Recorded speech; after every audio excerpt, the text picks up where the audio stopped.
Okay, aloha kako. I hope you're all having a gentle end to the week. Thanks for joining our gathering today. A Nurturing Wāhine Fund leads and funds initiatives that empower women and girls across Hawaii so that everyone has the capacity and the capital to thrive.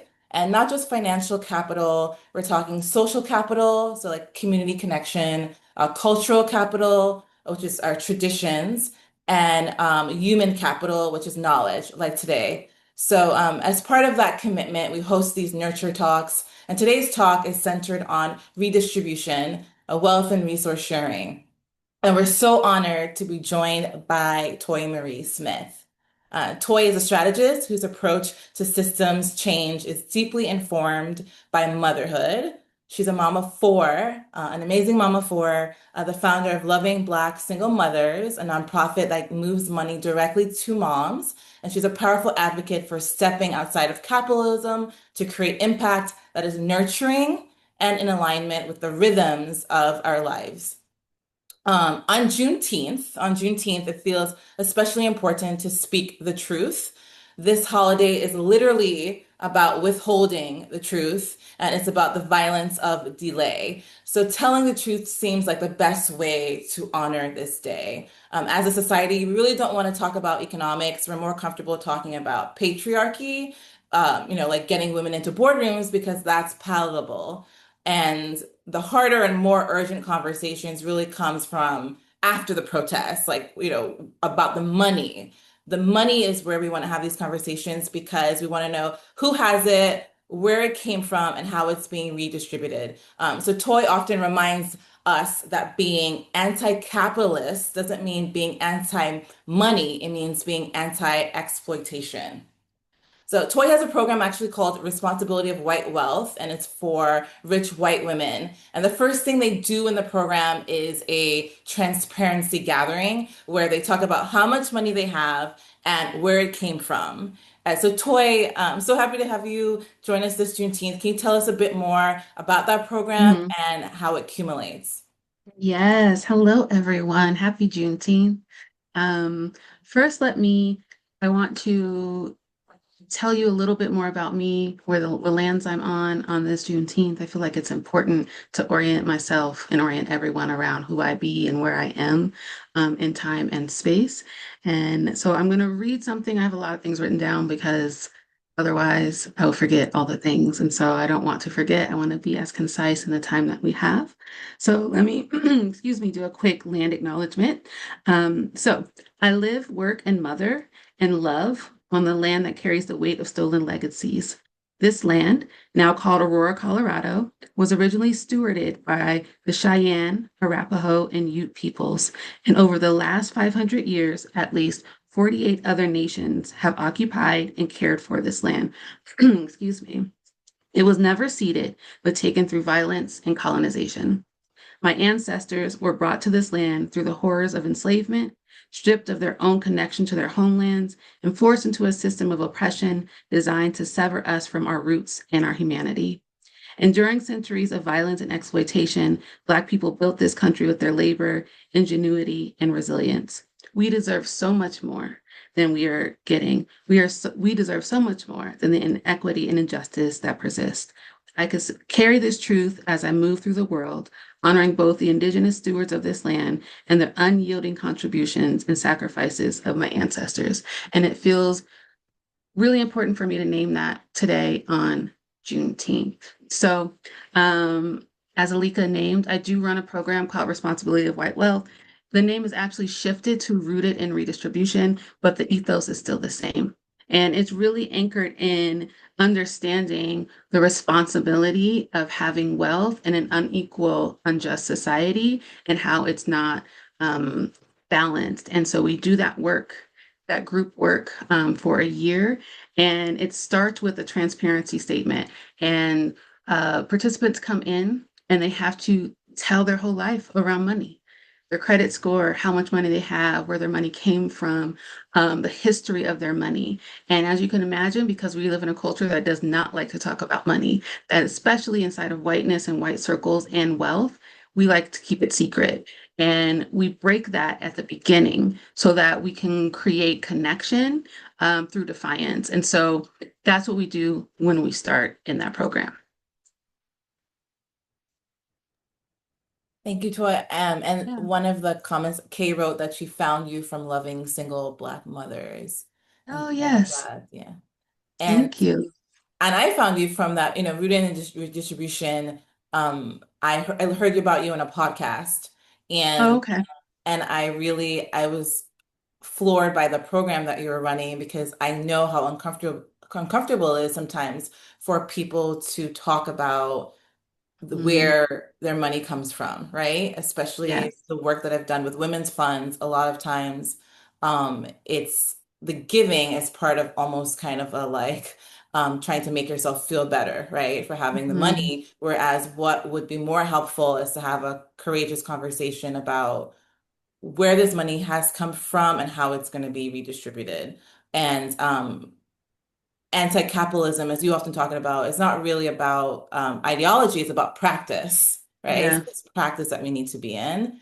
And so I wrote some of your favorite words down and I wanted to just share them with you. And then you can, Yeah. I'm hoping you can expound on them a little bit.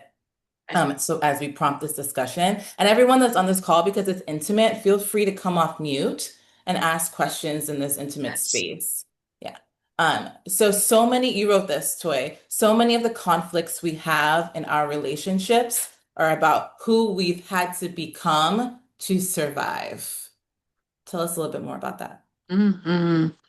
Um, I think a lot of times when we're thinking about this work around liberation, it really is connected to we think out there, right? Like, I'm gonna go out, I'm gonna do a protest, I'm gonna go out, I'm gonna organize. And usually we don't think about what these systems have, how we've internalized these systems and how they have forced us to be like the systems, to police each other, right? To extract from one another, to think of exploitation as success, right? And so we hold all of these in our bodies and in our relationships, right? So then we're thinking about the way we parent, thinking about the way we love, the way we show up as friends. It doesn't live out there. It's not just in the systems and the government and the state. It's in how we absorb and internalize the state into our body and these systems into our body and how we show up in relationship. And so that's what I'm talking about there is like we become like the systems and we don't recognize it. And it's not just in what our relationship to others, it's in our relationship to selves, how we police ourselves, how we judge ourselves, how we shame ourselves.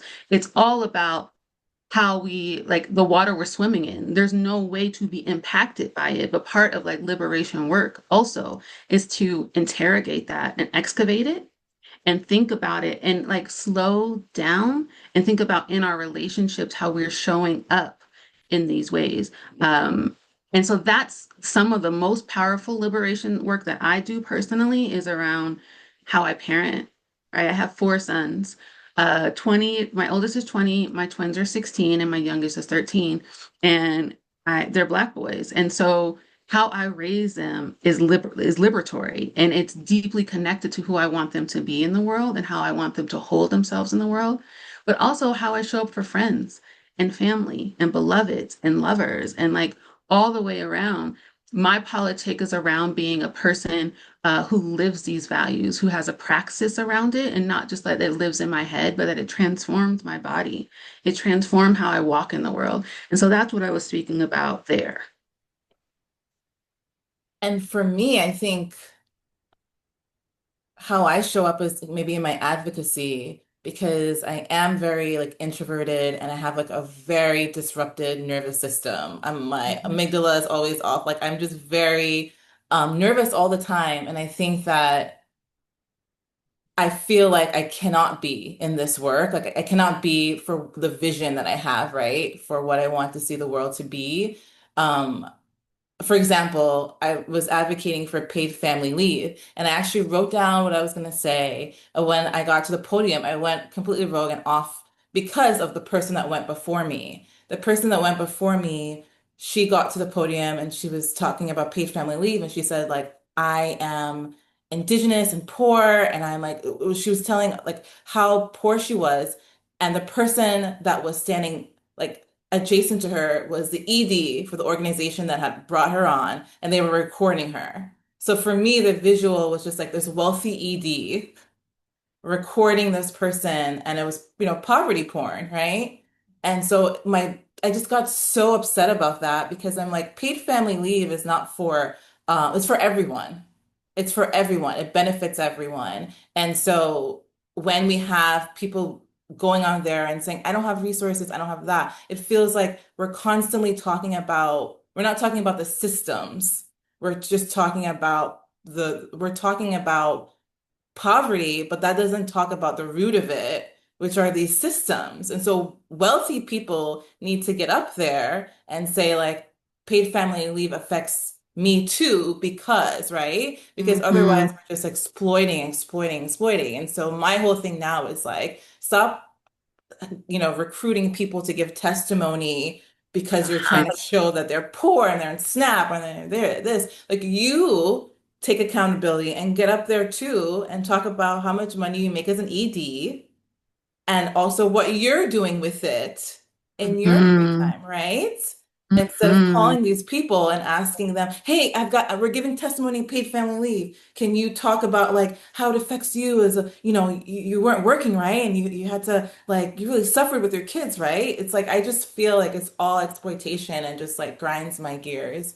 Um, Can I speak to that a little bit? yeah, please. Um, I run an organization called Loving Black Single Mothers, as you named, and I have been deeply intentional to not do that thing, to not use Black women's stories and Black single mother stories and ask them to betray themselves to get help. Exactly. And because that is the status quo of the nonprofit industrial complex, right? It is to prop up and say, like, see here, this person is experiencing harm, but we know already that there is harm. That is the truth of the systems. And so I think really what that highlights and what we try to do is really tell the story of why Black single mothers are socially located where they're located. It isn't because of choices.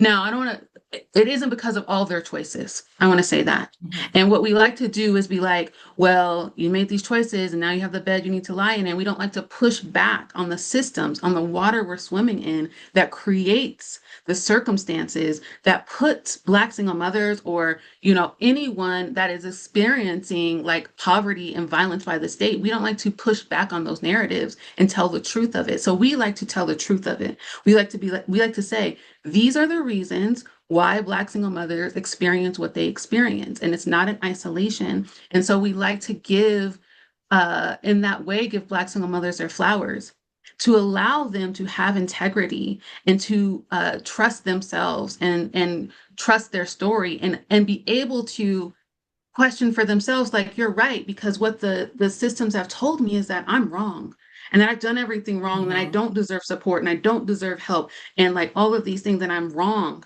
for requesting support and needing help. And we're saying no. And so this is, what you're naming is really the structural change that needs to happen is we don't change if we keep pointing at the individual. We have to move to a Mhm. systemic analysis of all the things if we want to change the things. Thank you, Toy.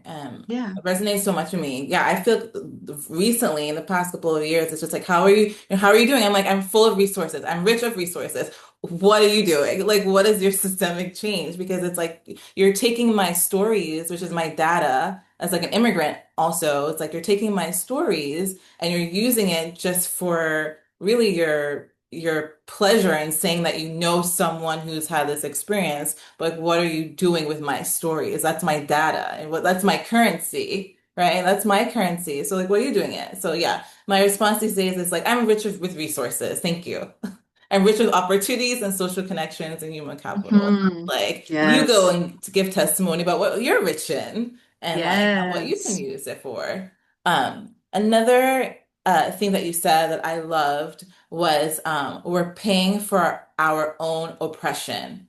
What if Instead of seeking out better corporations, we invested in community-based economies, mutual aid, and systems of care that exist outside the logic of profit. Mm. You want Talk, me to talk about that one? yeah. I think it's important to, I mean, I think about the logic of profit a lot. I know that's strange, but I do because the logic of profit is what moves us as a culture and it's internalized, right? We, and it's intentionally, and what's the word I want to use? It's violently forced on us, right? Meaning we have to weigh our time against how much money we can make because we live in a system where we can only survive because of money. So, do I have the time to do that thing? Am I going to get paid? I worked 8 hours and now I don't know if I can do the hangout thing because I worked 8 hours and all my money all my time went to get the money. And so we are forced inside of these logics that make it so we are A, we're isolated, and B, we lose relationships. And C, it makes it so our imagination is stifled. So we think that these are the only ways to be.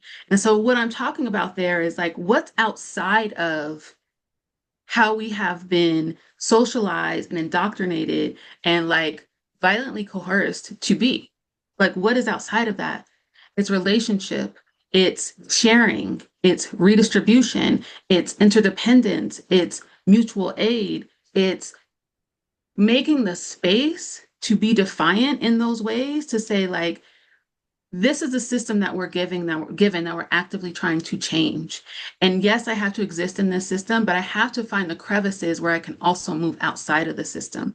And so finding those and making them a practice becomes like deeply important to not uphold the logic of profit or the logic of corporations or overwork. And so I want people really to um, be defiant in those ways and really challenge how we have been socialized to think of these things as like the only ways of being and right, that they are right and natural. And so that's what I was speaking of there.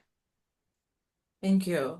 Mhm. It made me think about something you also mentioned where you said that one of the realizations or light bulb moments is when you were in a car accident and you went to work, or you were in a car accident and your boss said, "Are you still coming Yes, to work?" And just like yes. thinking about profit, and just all the things, right, that come back to you. Um, it jogged my memory of one time I was working somewhere and I've always been really reticent, but my coworker said to our boss, like, I can't afford to work here. I can't afford to work here because you're making me do all these things. And it's actually, I'm paying more, like I'm giving more up than I'm getting Mhm. from working here, right? It's like you're not paying me enough and I'm giving up all my time. Like I can't afford this, right? Right. And I felt that way in jobs I've had where I took a mental health day, and the next when I got back to work, my boss said to me, a woman, right, who knew I just had baby, Hmm. she said to me, "Can you give me more advanced notice when you're going to take your mental health day?" And I was just like, "You think I have like advance notice about? You think I just like planned? Right. You think it was like Friday and I planned a mental health day? Like Yes, I yes, don't we know. do. Maybe that's how other it works for some other people, but for me, like didn't work that way. And I was like, Right. sure, I will let you know in advance when I'm about to have like one of the worst days of my life, Mm, right? So it's just like I think a lot of times when people are constantly thinking about profit and not that these yes. are like real human beings. Right. And that has become, endemic in every sector, right? So Yes. yeah, whatever field you work in, we all now have that in common. Where it's like Yes. you could be in an accident, you could have just given birth, you could be doing anything, and people are like, "Wait, are you coming? Are you coming?" And like, Hmm. we have to all kind of probably train ourselves to not be so focused on like, oh my God, I planned this. What do I do? What do I do? Like, Hmm. we just have to like remember like that is the unlearning we have to Yes. do, that it's like not everything needs to be perfect. It doesn't need to be Mhm. professional. That's all like capitalist way of thinking. Like if somebody is in harm's way, your mind should automatically switch to like, this is a human. How can I help? Yes. Right? Like, how Yeah. can I help? Like, let me focus on that. And then, okay, what do I Mhm. do about this event that I'm running now that I'm down one person? What do I do about this business plan I Mhm. have to work on? But that takes so much practice, Yes. right? That takes so much Yeah. practice. Okay, next thing that you said, because we've really talked about like capitalism makes everything seems urgent and it's not. Mm-hmm. And then the next thing you talked about that I love, and then we'll open it up to the audience if you guys have questions. Otherwise, Toy and I will keep talking. But the other thing you said that I really appreciated was whiteness replaces truth with fear. It distorts what is sacred. It buries memory. It makes people forget they're connected, that they belong to the earth. White people must have a continual severance with whiteness that shifts their values from being aligned with their class interests to being aligned with liberation. Talk about it. Mm-hmm. Yes. You know, ooh, whiteness. Oof. It requires, I want to say, to really, for white people to really interrogate and like excavate the violence that has been done to them.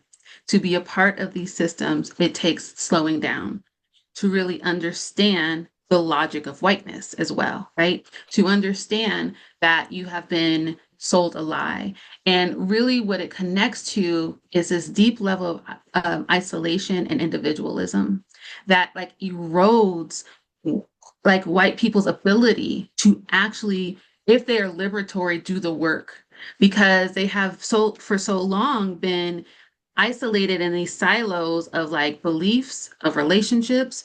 And so, what I'm speaking about there really is like getting out of individualism and seeing yourself as deeply connected to Mhm. more than your just little network, to being connected to the people, to needing the people, to not to needing the natural world, right? To seeing all of us as interdependent. We are a collective, interdependent social people.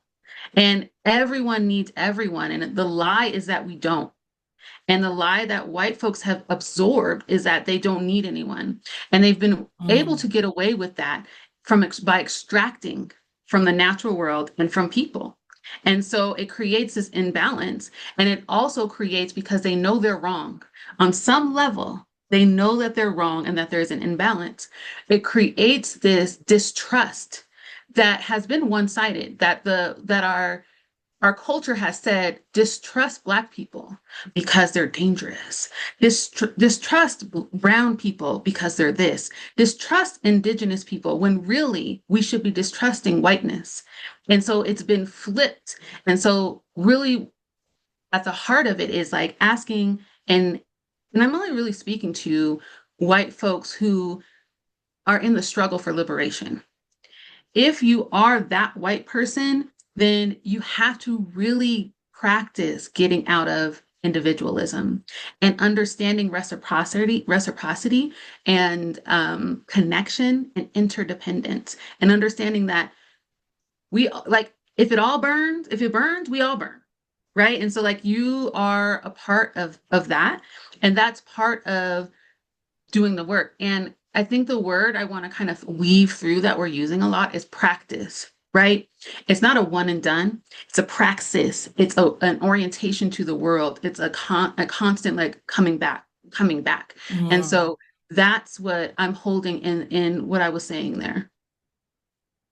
Thank you. Yeah, Mhm. what you said was really powerful because, and I want to, say too, my husband and I are always having these conversations because I'm in an interracial marriage. My husband's white Mhm. and he grew up around a lot of Native Americans in this Mhm. hometown. And we've never had any weird, like, we're always on the same page. We think the same. We are like practically twins in our frame of thought. And it's because my husband doesn't have any stat. He's not trying to seek status. He spent a portion of his life houseless. So I think what I've noticed and what we've talked about too is the difference is because he grew up houseless, because he didn't have much, because he's never wanted status, he's Mhm. constantly seeking liberation for other people, right? And also probably Yes. his affinity to Native American history, right? And Right. so what I found is that, and when I've worked for women's funds with white women, is they will take accountability if it affects their money or their reputation, right? Those are the two things. And I realized with my husband, he doesn't care about money or reputation, so he's constantly Mm, always taking accountability or like he's always thinking, right? yeah. And that has when I read that, what you wrote, it reminded me, okay, in order for people to really be about this life, they have to not want status. They have to want to like Yes. risk something. They have to be a little free within themselves, right? They have to be Mm, free within mhm. themselves. They cannot be obsessed with like, what are people going to say about me? Like truly, my friends Yes. laugh because they're like, does your husband like he doesn't care what people say about him. Like truly could care less, right? Yes. And that's why he'll like walk around with like a Black Lives Matter bracelet, and he could care less if people say anything. And I saw that firsthand, like when we went to Memphis. We were at Martin Luther King's church, and some people, I wasn't standing next to him, and some people were like, kind of bullying him a little bit in the space. And I was, as a wife, I felt bad. I was like, "Are you Yeah. okay?" And he was like, "I could care, like, I don't care." Like, and he Mm, kept reading all the things in the church, and he was so focused, right, yeah. on learning.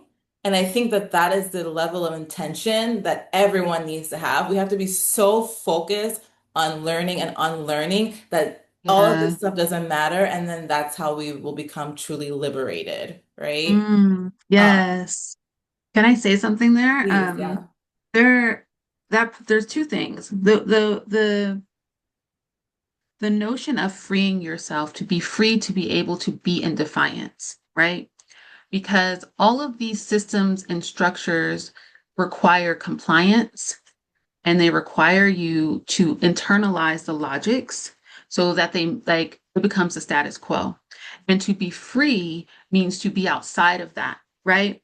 Whiteness requires, it has a set of logics that white people knowingly uphold, unknowingly or knowingly uphold.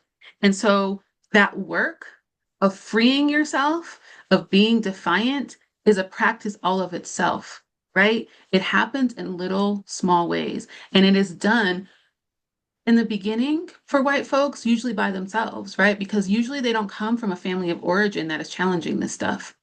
That is not the case for most white people. Normally, it's you wake up in some kind of way, you start to unspell and you start to do this work of getting awake around like the lies you've been told about the world and who you should be. And so you start to challenge and question. And then to expand that, though, you have to do it with other people.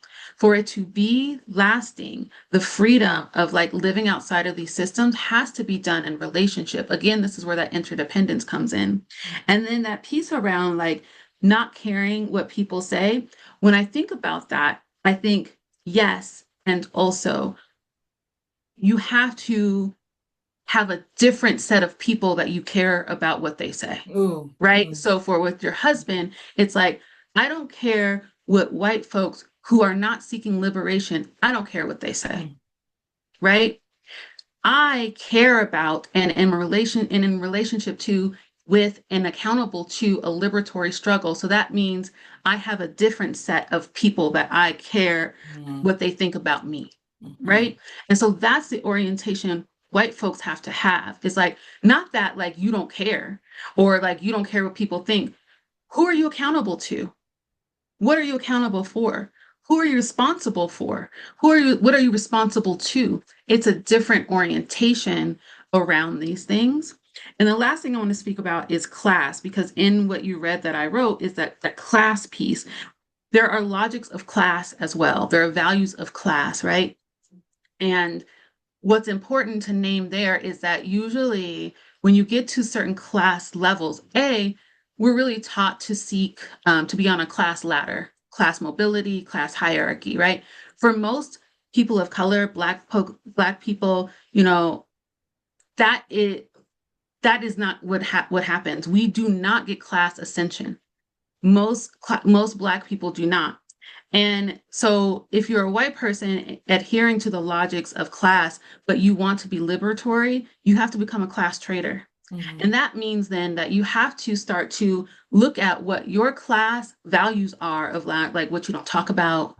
Um, like not talking about money is a big one. And this is why we start talking about money, right? Not talking about money, not being in relationship, all of these things. And you have to start eroding those and become a class trader, giving money away, not making quote unquote good financial decisions because your financial advisor told you that, that's not a good one. Like you have to really challenge these things. And so, so it's the freedom, it's about community, and it's about like holding a different set of logics when we're talking about all this.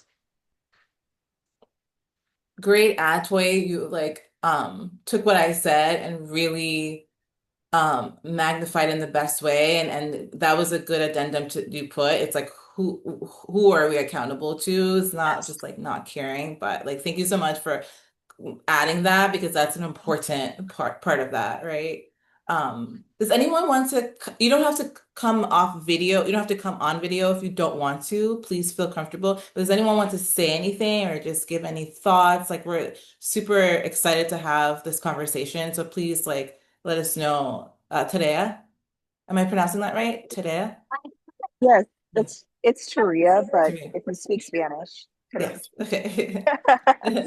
Thank you so much for this conversation. I have I have so many thoughts. I was like writing notes. It's it's validating to hear someone speak about redistributing wealth through the lens of whiteness and um, understanding that whiteness is this construct that has to be not just deconstructed, but first revealed and then deconstructed, right? Um, I had my questions kind of rooted in I work in transportation electrification, and something that the industry is trying to do is like bring in the conversation of transportation in low income communities. And when I hear low income communities, I hear Black and Brown communities. So I'm like, transportation in Black and Brown communities is has been used as a form of violence towards us. It's been a form of bondage for us, and bringing captured West Africans to the United States, and then living in Hawaii. Um, it's hard to talk about the colonization of the island without speaking about transportation. And this conversation started with kind of that poverty porn, and I cannot for the life of me convince people that we do not need to go into Native Hawaiian communities. We do not need to go into low communities on the islands to understand what their transportation needs are. Mhm. And it's kind of the opposite of I think what was being spoken about before the pandemic, which is like those closest to the problem have the solutions. And it's like, I respect that argument. And I don't need to go and take up people's time and take up people's resources, like you named it, to understand what their transportation needs are. And so I'm trying to balance that, like wanting to ensure that people's voices are heard, but I also work for a company and I know that we're doing things for profit. So I'm struggling. Maybe I just need to leave corporate life. But I don't know what thoughts come up for you. I would love to hear both of your thoughts on that.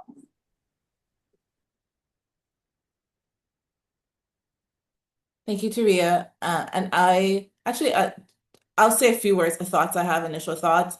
One, trust your instinct, your visceral feeling that you have. It sounds like you were like, you saying that you work for a company, you're not sure if you're how you feel about it. You've already told us how you feel about it. It feels wrong, right? And so I just wanted to acknowledge that and validate those feelings because what you're sensing needs to be honored, right? It doesn't feel right. Community listening is important.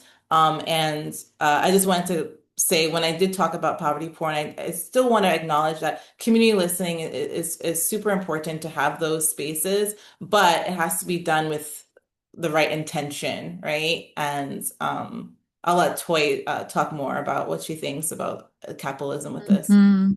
Yeah, thank you for this question. And like there's so much in that you named that is truthful, right? Like and like as you were talking, I was like writing things down, and like the first thing that I wrote, and then you were saying it was like transportation or lack of transportation, when I think about it, is like a form of violence because it stops movement. And we're seeing this now around immigration policy, around who gets to move and have access and be like call a place home, and move freely around spaces. And so, when I think about what you're asking, um, there's so a lot of the reasons people aren't politically active is because of capitalism and because we don't have time, right? We don't have time and space to go to the community listenings, right? So when I go to like a city council meeting, occasionally I'll go. They're later at night, usually when families are getting home, usually when parents are like tending to the kids. They've worked 8 hours, they're tired. Who has time to go sit in a city council meeting and listen to all of these things and be uh and share their thoughts and their voices? And these are like intentional things. So the people who show up either have resource and time, right? Resource and energy, and like cognitive resource, and or someone tending to their life a little bit more. And so when I think about what you're asking around, like, who do we need to listen to the community? I'm going to say yes, but also we know the problems. We can look across the US, and That's what I was not that thinking. it's It's right, like not we that it's know what's exact, going on. yeah, not that it's exactly the same everywhere, but we know the systemic issues. I have a whole library here that can tell us the systemic issues across all the places. They're not vastly different, right? We know what it is. Just like when I think about when people talk about how we can have universal basic income. We don't need another study on it. We don't need someone to say, look at this other country, how are they doing it? We already know. People have already done the work to say, if we did this, this, and this, we could do this. We could have universal health care. We could have universal basic income. We need no more panels, evaluations, or things like that. Those become part of the professional lens that you were talking about, Alika, at the beginning, around like, we got to do more studies. And so what I'm hearing from you is this, like, yes, we know these problems. And so for me, when I even think about my work with loving Black single mothers, is though I don't speak for every Black single mother, I know, because I am a Black single mother, because I am in community with Black single mothers. I was raised by a Black single mother. I live in the systemic inequality and violence. I know what we need, right? So I can go out and say, this is what I'm thinking.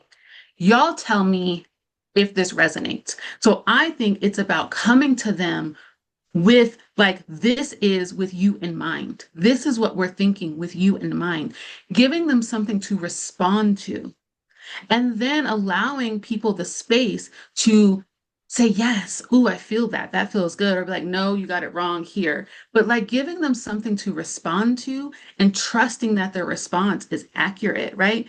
And then moving from there. Because when we start giving people more resource and time and money and energy and relationship and all these things, then it frees up for them to be more active and more engaged. And so it becomes cyclical, but we have to start somewhere. So if you already know certain things, right? You come with certain wisdom and certain knowings just from existing or studying.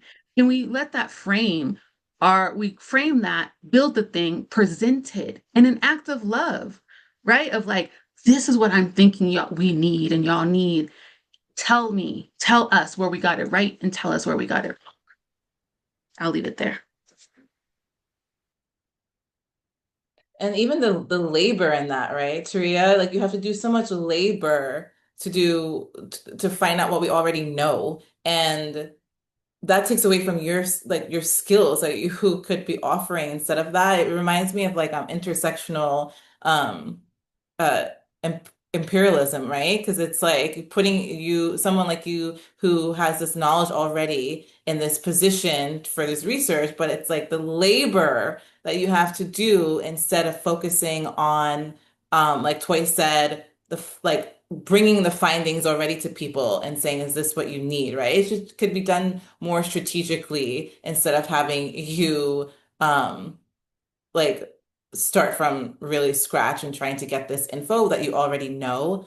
And yeah, it all feels very, well, for one, sorry you're experiencing that. It all feels like mental and physical labor that is probably could be used in a better form. Um, do you feel like you are going to be like continuing with the project in the way that it stands, or are you going to be offering up other forms to do it? Yeah, so I've actually been on temporary disability for the last 8 months for mental health, um, well, just health in general, mental, physical, spiritual health and well-being because I was I was just completely drained from the Yes. job. So unfortunately, I have to go back to the job because I have to pay bills, and living in Hawaii is not the easiest place to go unemployed. But I really appreciated, um, you know, continuing to come to the community as an act of love, and it's Mhm. hard to balance. It's my first time working corporate. I've been working nonprofit most of my life, and having the ability, especially in the Bay, to you know, there's just understood practices when you engage with community in the Bay Area that are they don't have to be said anymore. And coming to Hawaii, I'm like, wait, we're a company, we're a corporation. We can't go to the cookout with nothing in our hands. And I've had to say that. I had to say that for a whole year. And going back, I'm curious to see how the project has evolved without me. But I think Mhm.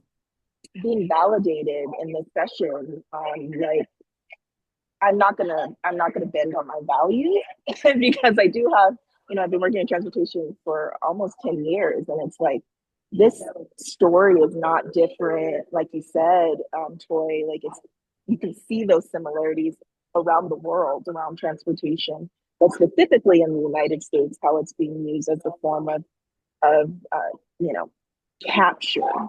So it's I want to learn more about nurturing and Wāhine because I'm like, is this something that I can engage with to try to stay as sane as possible while I actively, continue to turn to liberatory practices while also having to exist in the capitalist system.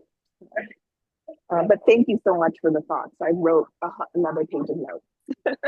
Yes, no, and yes, you're always welcome to like reach out. Like this is the reason why we're having these spaces because we want people to heal. And sounds like you're already doing really great on your healing journey, So we want people to continue healing. Myself, I'm healing along with you. I'm healing right there alongside you, honestly. I'm going to share because I promised three solutions for increasing wealth distribution. I'll share three that came to mind, and then I'm going to read Kay's question because it's a very good one.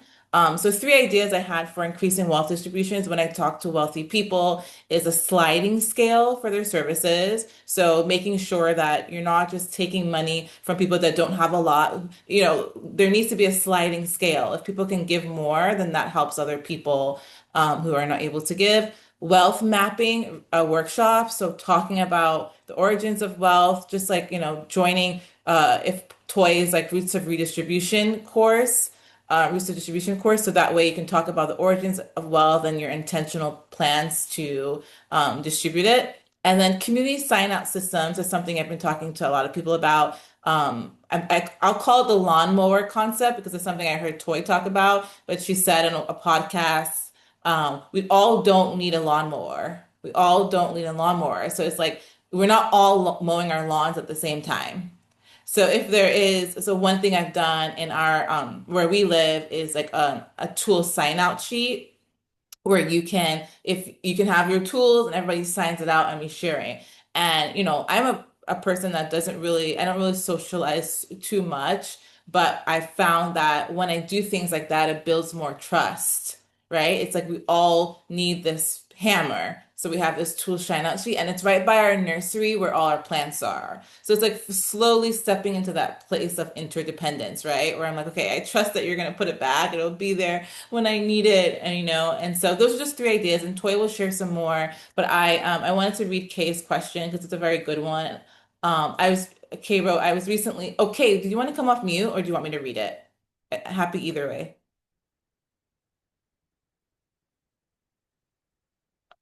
Okay, I'll read it for you, Kay, unless you want to come off. Just come off anytime you want to. Okay. Okay. So Kay wrote, I was recently speaking to someone who asked me where I get funding for my business. So far, it's been crowdsourced by low income and working class folk. I struggle to be in relationship and am not in relationship to people with money. Any recommendations on how to identify and manage those relationships as an LLC? And then she wrote, yes, yes, I grew up with my dad who had shared ownership of the snowblower. He would take care of the neighbors. Same, right? Um, I do have Toy's gonna have something smarter to say about this. So I'll just say something quick before Toy drops the mic. So I struggle. So I struggle with people with wealth too. I always feel uncomfortable, and I actually have to be comfortable being uncomfortable. So I put myself in situations, and sometimes it feels like faking it. And so that's, I don't know how to respond to that, but I put myself in a lot of situations with people who have money and then I just ask, right? So I'll give you an honest example. I did a donor briefing 2 weeks ago. And there was a woman there who she told me ahead of time that she was going to give $300. And then in the donor briefing, I just said, I don't know why I said it, but I just said, yeah, like I invited, people with money so that they could hear what we're working on and they could give. Like I wanted to invite, and I said it straight, I wanted to invite wealthy white women so that they could hear what we're working on and give. I said that. And then she laughed and she was like, you wanted to invite wealthy white women, then why did you invite me? And I just looked at her and I was like, okay. But I said it again. I was like, yeah, I wanted to invite wealthy white women. And she gave her 350 that day. The next day, she dropped off a letter for me she dropped off a card, and the card was like, thank you for hosting. I never knew that. It was about domestic violence after the Maui wildfires. And she wrote in her card, thank you for hosting that briefing to learn about domestic violence. And she gave me $2,000. So it's like, and I'm not saying that like I think that people who have money need to give it to us. I'm not saying that at all, right? Because it's like you do you with your money, like whatever you feel is right for you. But I'm going to be more intentional about like I think you have these resources, so I'm going to share with you what I'm working on. And then I'm going to be honest with you and transparent that I would like you to support it, you know? And I will tell you this, I'm incredibly, even though I went to PWIs, I'm incredibly uncomfortable with wealthy people. My close-knit group at PWIs were all immigrants. I hung out with the immigrants all the time. And they were honestly, I went to school with a lot of wealthy Black people too, a lot of wealthy Latinos from Chile. Everybody was rich. I went to a school where there was a lot of rich people. I was always hanging around with the immigrants, all the people whose dads were farm workers, migrants. That was my clique. And so I had to really force myself to be around rich people and to let my nervous system kind of feel that uncomfortable space and then just get used to being like comfortable being uncomfortable, you know? Toy, I know you have something much more Mhm. insightful to say. Tell me. I mean, I love this question and I love what you just shared. what, what there's a book, I can't think of the name right now, and there it talks about wealth and white people and wealth and how they think about their money. And there's an example in there of a man who has a lot of money and he feels like he's connected to giving, not redistribution, because giving and redistribution are two different ethics, right? Like, and charity, all those things are two different ethics, but he was connected to giving, right? And doing the right thing, quote unquote. And so he said what he would do, this is a wealthy man, would be like, he would give like $500 to an organization. He would give not like one organization, another organization, like 10 different organizations. He didn't want to give too much because he didn't want them to know that he had a lot of money because then they would come back and ask for more. And that I name as like, that is the logic of wealthy white people, of they understand where they are socially located, right? They understand, even though they try to play ignorant, around the inequality. Because when you do things like that, what you're telling is that you know you have more than most. And what that means is that people are going to ask you for more. And so that is usually what I go in with, is like, most white people who say they aren't wealthy have access to money, more resource than the average Black, Brown, Indigenous person here, particularly in the United States. That is the truth. And I know this as a person who has done this work for a long time, but runs an organization where we talk about money and giving and being in right relationship. And so the question that you're asking, Kay, at the end around like any recommendations on how to identify and manage those relationships, I think first it starts with, the way we are able to move money in my organization and call money in, or I've been historically able to call money in, is I'm only speaking to white people who are connected to liberation. White people who do not have a desire for that, who are not even interested in understanding what's really happening, who are not unspelling, who are not decolonizing, whatever word you want to use, deconstructing, even being like truthful. Those aren't my white people I'm talking to, because to get over that hill, you have to do a different song and dance. You have to do the poverty porn. You have to show up and be like, you see this Black single mother, she has no kid, she has no money, and she did this. Like, you have to do that kind of song and dance, and we're not doing that. White people with wealth who are already in the work of freeing themselves.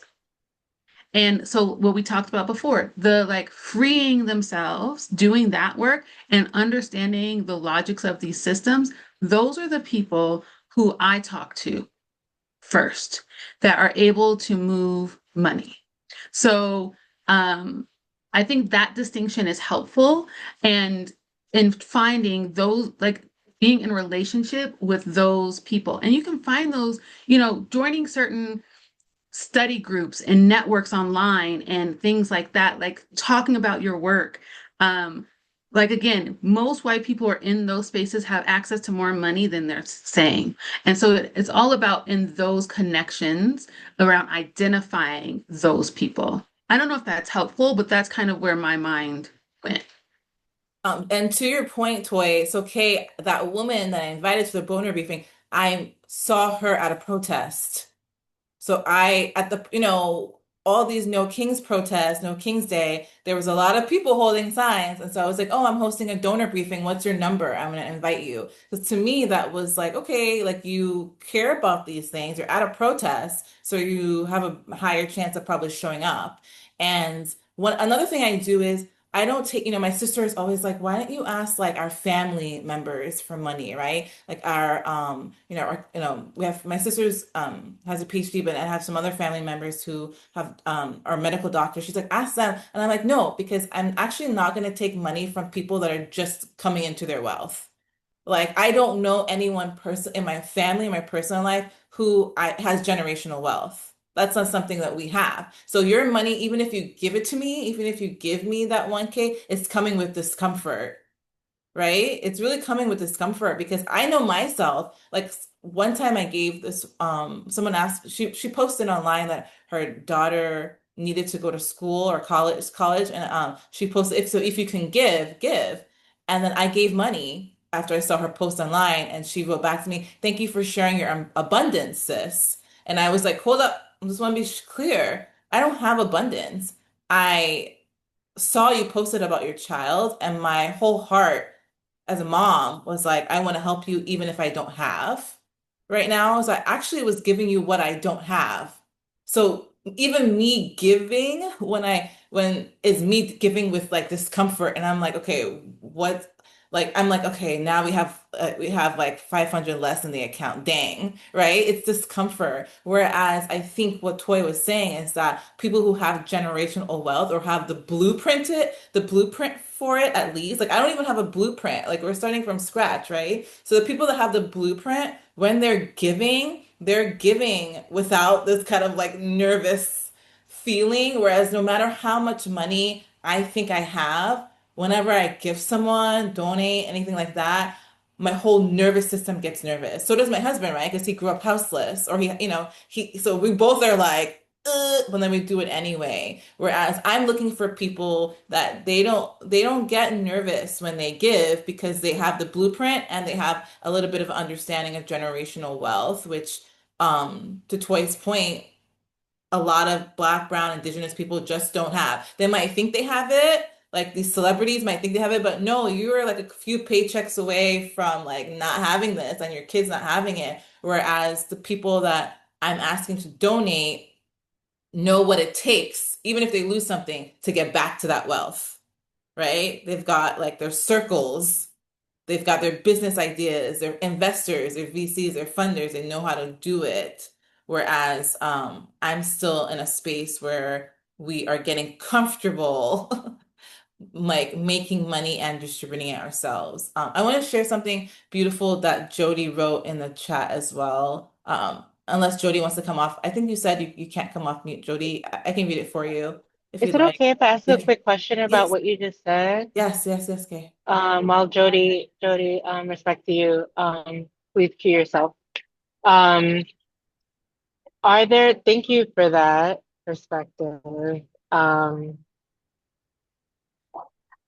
I think trauma has defined the way that I am in relationships with people. And so I definitely find myself on the other side of the room. Um, just out of like preservation mode, to be honest. Um, and so I'm thankful for the people like Alika and Toy who do the work to like be in relationship with people and maybe they're going to be on the same side of the room, as opposed to averting themselves. Are there any tools that I just saw someone just shared a resource in the chat, so I'll look at that. But are there any tools that you recommend for collecting, besides the usual? So kind of from a business aspect, my name is Kay and my company is Copacetic Digital Communications and Marketing, and I do kind of cultural organizing, and using communication tools as a resource to help small businesses and individuals and communities connect with one another, and build diverse economic um, uh, economics within our communities.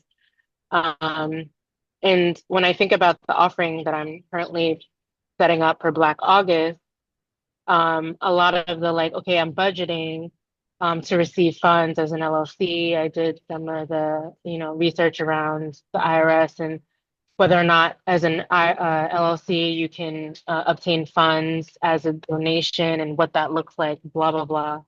And then I looked at the tools that would receive that funding outside of being fiscally sponsored. And a lot of those tools take like 2 to 3 to 7% of whatever it is you earn. Besides like the usual like GoFundMe or things like that, or do you have any recommendations on tools where we don't have to give so much of the fees away in order to accept donations? Hmm. I can speak to that really quickly. Um, Unfortunately, there are very few ways to get outside of that.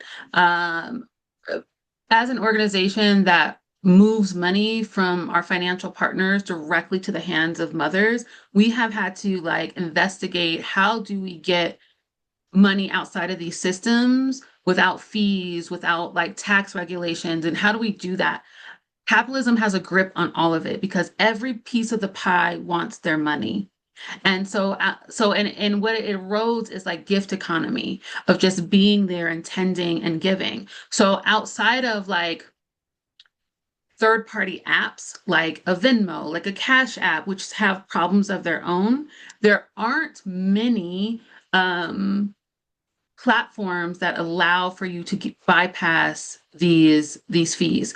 And as I was saying that, there used to be one, and I don't know if they lasted, where they were playing with how to like they were trying to do it under a nonprofit status or something like that. But we know that these kind of like reimaginings of doing things get challenged a lot. And so I don't know if they were able to survive. I remember that there was one, and I don't know, sorry, off the top of my head, but there really isn't outside of that. So I would recommend, like off the top of my head, what comes up is like if you are getting like people giving to you, you ask them to eat the donation cost or the fee associated with it, right? So like especially if they are a white person with wealth, you have to, I believe in narrative all the things. You tell the story of why your business is structured the way it is. You tell the story of why why you're receiving money in the way you are. Like when Alika, you're talking about sliding scales, I'm like, yes, I love a sliding scale. You know, it worked great with a sliding scale, narrative-based sliding scales, where it's like, if you can take a trip every year and you are this, and this, you are a wealthy person, you should be paying this rate. Because what happens in these systems is white people don't think they're wealthy, like we just named. They don't think they have the money. And so really those are for white people to help identify themselves. So I would say like, if you have to use these systems, you would ask the people who are giving to you to eat the cost, it's particularly if they are white folks, and you name why. And so then if they are liberatory focused, that's easy. Like we say that when people are giving donations to us, like, can you give, I forget how much more, like on $100 donation, can you give an extra $3 so we don't have to, we can get the whole 100. And a lot of systems may have that built in. So that's like off the top strategic thinking of like what you could possibly do. Great Thank advice. you. That just gave me a great idea in terms of like if I already have a budget, let's say the budget is $100 for this project, I'm asking a donor to cover $30 and that will cover all the fees, or Yes. $70 to cover all the fees, and then the Yes. remainder of that is dedicated towards the programming. So thank you. Great idea. Of course. Brilliant idea and great question, Kay. That was a really good Yes. question and great advice. I'm going to read what Jody wrote something insightful in the chat. So I'll read, I want to appreciate all that you shared about the practices for unlearning whiteness. It maps to my experience. White folks have to get comfortable with being uncomfortable, let go of people pleasing and being seen as good, and reorient to a different North Star for what success looks like, steeped in interdependence. It is an ongoing practice, and the good news is you become a much better person and relationships improve, those that are compatible with your North Star. A liberated life is a much better life. If folks are interested in places they can point white folks to Reckon With. Reckon With is a good org doing the real work with white folks too. Okay, good to know. So you have like places that we can send people. So rooted in distribution, and probably, if people want to do this work, they can always reach out to Toi too. She's really thoughtful and kind in giving her time, right? Um, and she's giving her time today, pro bono to share with everyone, which I really appreciate, because she's a priceless, she's a wealth of knowledge, really, and just very smart and thoughtful. So please, please, check out Toi's website or page. Follow her on socials as Toi Marie. And yeah, I'll stop recording now. We can